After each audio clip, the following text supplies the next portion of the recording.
andito ako ngayon sa Ximen to meet up my friend Mia. Yeah, she's from the Philippines and first time nilang nag-travel dito sa Taiwan with her cousins. Halika, puntahan natin siya, tingnan natin kung anong pinagagawa nila at kung nagustuhan nila rito sa Taiwan. Pia!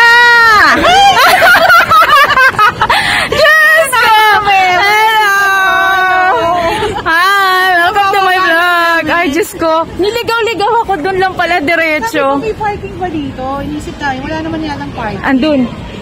Kayo, sa kayo nagpunta? Ba't tatakot kayo lumabas? Yan, nagtutuloy kami ba kanina. Inabot kami ng morning sa airport. Nandito kami ngayon sa Ximen. Dito sila nakastay.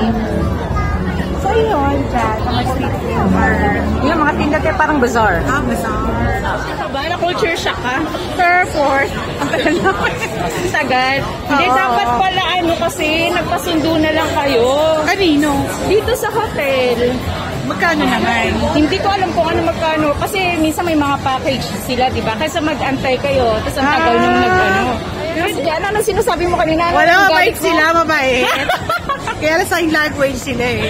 At saka more on 2 words lang. Kung sinabing stay, ganun lang. Hindi ka sa atin, you stay, ganun. Sila, you stay. Move, ganun lang yung English. Kasi pag yung mga medyo may edad na, may ano sa English kasi. Nakakabahan. Personal, kailangan specific lang. Tapos nagre-request kami sa hotel ng extra pillow. No English. Isip namin paano namin shortcutin yung pillow.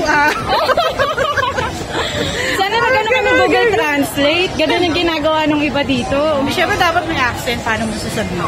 Ay, hindi, ipapakita mo lang. Gano'n. Yun. Taiwan. Guys, signal ko, hinahanap ako ng Taiwanese eh. Kaya tanong ko, anong gusto nila tikman? Taiwanese daw. Hindi. May nakita kasi kami ito lahat. Alin po? Alin? Hindi, kanina.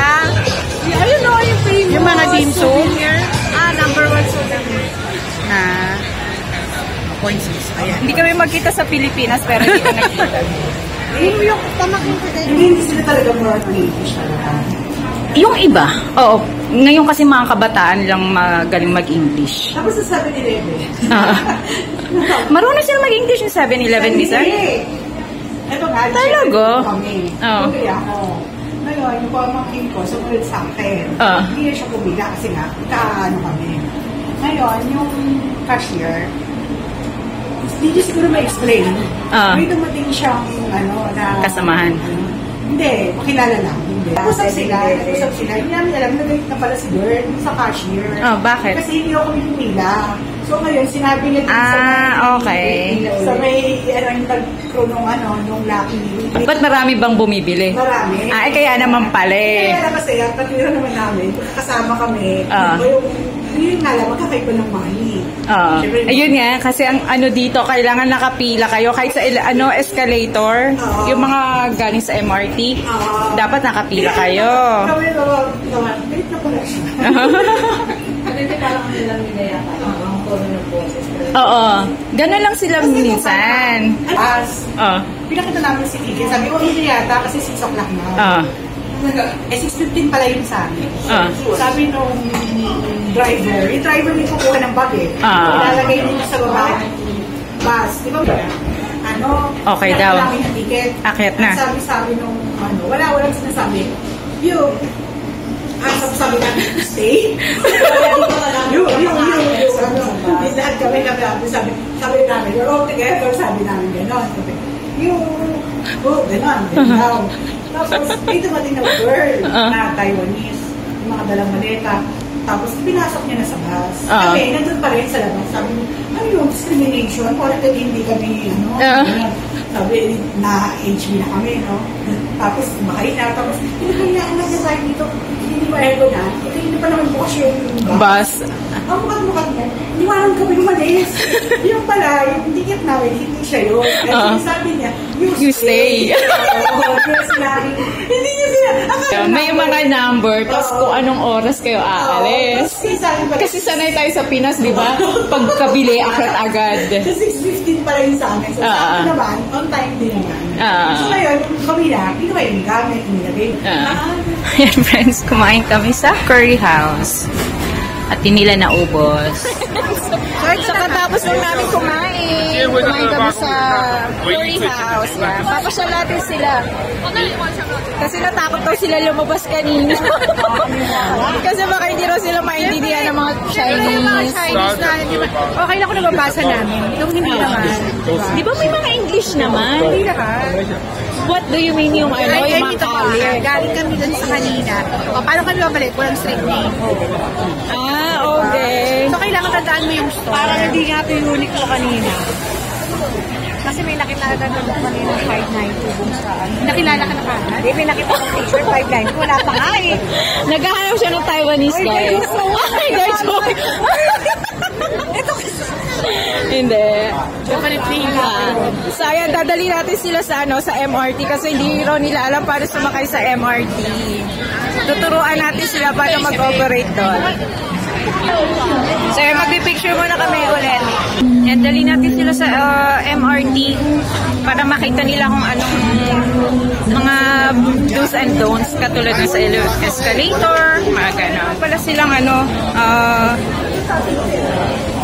yung PR pass for the tourists, kaya hindi ko na sinabi yung yung sa machine, sa MRT machine kasi unli naman yun. Ayan. So ipasyal na lang natin sila dito sa Ximen. Ayun sila dalawa. Punta tayo sa Red Building. Mga daming arts and crafts. Ang cute naman. Magkano naman kaya yung mga yan? Mukhang mahal. Pero ang cute.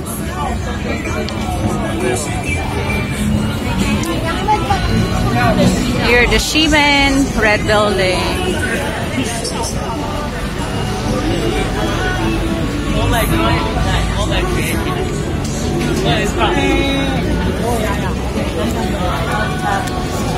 Galit si kuya kasi gusto niya tanong sila ng tanong, ayaw bumili. Di ba siya magtinda, parang tanga. Mahirap magtanong, kaya minsan Kaya wag na lang. Kaya ako pag di ko rin balak magbumili, hindi mo ako tatanong, tumingin pa lang. Masarap. Masama bang tumingin? Kaya sabi nila, daw, masusungit daw ang mga Taiwanese. Hindi naman lahat. Si kuya lang. Kaya sabi niya, move. So you like a box. Hindi, tsaka kasi madaling araw siguro, pagod. Nagulat sila sa mga tao sa airport, ang susungit daw. Ewan ko. First time ko lang nakarinig. Move daw, gano'n. Ayun yung stinky tofu. Gusto nyo try? Try natin. Try nyo, dali na. Patikipin natin sila ng tofu. Yes. Okay, yung stick mo dalawa. Wait lang. Ayan na guys. Yes, ayan, tatry nila ang Taiwan stinky tofu. Hindi ka nababahuan. Yung iba kasi amoy pa lang, ayaw na nilang tikman. Ha? Ayaw mo na amoy. Anong naalala mo sa amoy? Masarap. Hindi naman natin ang katarungan. Wag mo lang aamuyin. Masarap siya. Ayun, pasado ang stinky tofu. Mainit. Sige. Di ba sa atin, sabi nga nila masarap naman eh. Yung yung iba lang na turn off sa amoy. Sherport na lang. Yan toge. Birds Ayan, friends, naman kami ngayon? Dessert time. Grabe naman tong eye shave na to. Napakalaki. Basta tayo nag-ano, itinto na lang. Ayan, sige. Para sa inyong dalawa yung ubusin nyo daw. Hindi, tatlo tayo.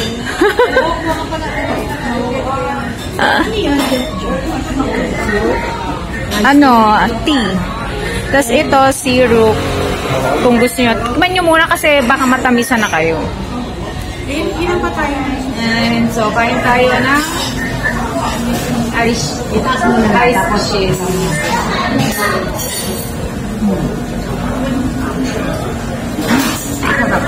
Katama na kayo. Guys, ito yung guys. Kain sa'yo. Sorry. Ito yung masarap. Iyan ano yata yun? Ito, lalagay din. Ito na siya, volcano. Hindi kayo nagtatamisan? Hindi, no? Pero ice cream siya, yung expect mo. Ice shade. Parang halo-halo. Ayan, tapos lagay mo yung ano yung nata de coco ba yan? Baka ano siya. Ano yung nalalagdag mo? Kanya-kanya na lang po siya. Actually, masarap na siya eh. Ano siya parang... Kaya siya 200. 220. Ayan. 224, good for 3. Ayan, kita na kayo. Sobrang zero. Baka nga pa 4-5 pa to eh. 4 to 5. Masarap ka. Kain tayo. Lagot na naman ako nito mamaya. Ang pataba. Mo lang yan. Bali na bukas maglalakad naman kayo ng malayo. Burn natin. Hindi na tayo na.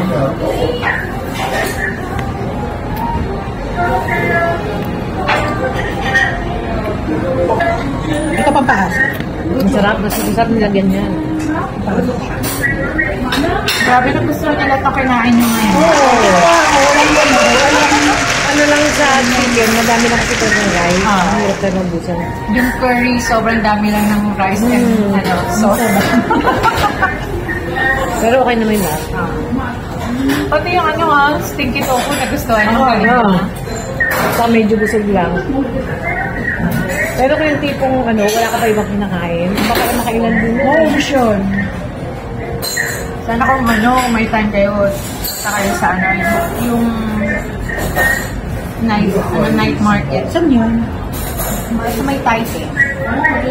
Sa inyo yun eh, hindi tayo malayo. Sa may Taipei, malapit lang dito. Sakay kayo isang train lang. Yung Mura ba yung mga doon? Shili night market. Mura ba doon yung mga chocolate? Anong meron doon? Mga pampasalubong din, tapos mga street foods. Baka kasi price lang din dito. Mahal dito.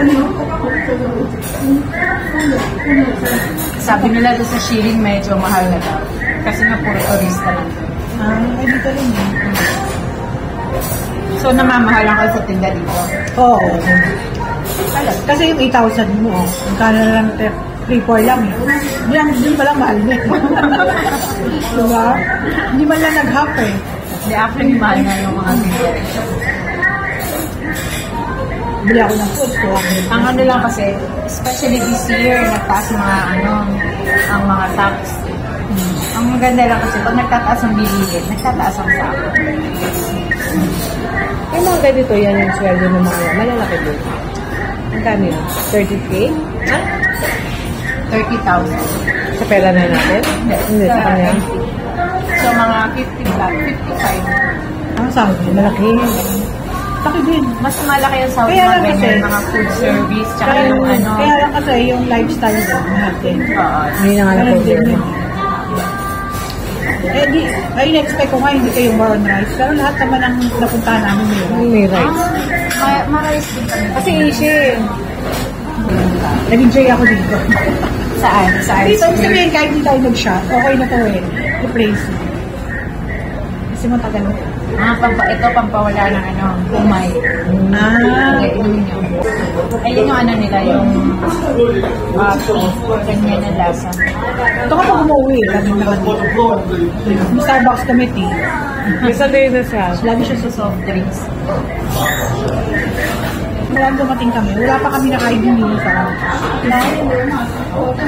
so, okay na naman. Wala pa. Turn off lang kayo sa airport. Ay, yung lunch Kasi na. masungit. Yung lunch natin, 150 lang. Masungit din sa airport.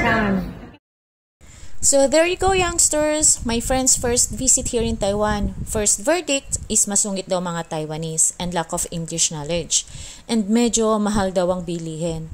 Of course, when you compare the amount of peso, ay talagang liliit kapag na-exchange mo na sa NT dollars. But on a good note, when it comes to food, pasado ang lasa. And they feel safe roaming around. Hindi sila nag-worry na merong mandurukot sa gamit nila. So, kaya, kayo friends, put Taiwan on your next travel list. I-experience nyo rin yung na-experience nila and I'm sure it will create a beautiful, great memory.